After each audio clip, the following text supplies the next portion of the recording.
La lutte contre le cancer, c'est une véritable course contre la montre. Pour la gagner, le médecin utilise ses connaissances et les examens réalisés sur le patient à la manière d'une carte et d'une boussole pour trouver le chemin vers le traitement le plus rapide. Mais des chemins, il y en a beaucoup, et parfois il est difficile de faire un choix. Moi, par exemple, vous me mettez dans une forêt avec une carte et une boussole, je me perds quand même. Vous me direz, c'est pas bien grave, je serai en retard pour l'apéro. Mais si le médecin prend la mauvaise direction, ça signifie un traitement qui sera plus long et plus douloureux pour son patient. Prenons le cas de la chimiothérapie. Le principe est de détruire une tumeur grâce à des molécules qui sont plus toxiques pour la tumeur que pour le patient. Malgré tout, certaines tumeurs sont capables d'y résister. Elles arrivent à expulser ce produit à l'extérieur de leurs cellules, rendant alors le traitement peu efficace, en plus d'être très éprouvant. Pour guider notre médecin, il serait intéressant de pouvoir prédire si tel traitement va ou non être efficace. Pour cela, il faut prendre un petit échantillon de la tumeur, une biopsie, et pouvoir étudier son fonctionnement sans trop la perturber.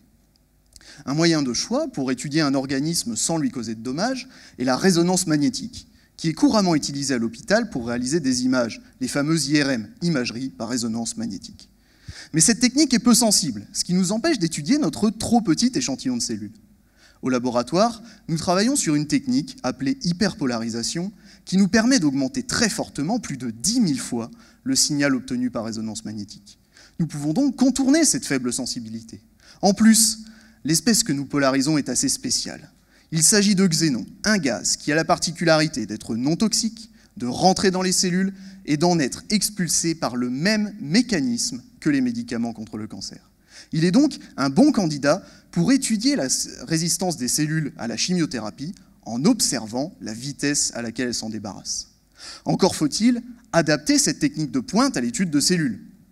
L'objet de ma thèse consiste donc à l'amener auprès du patient, sachant que les hôpitaux disposent des appareils nécessaires et que le xénon est déjà utilisé, notamment comme anesthésique.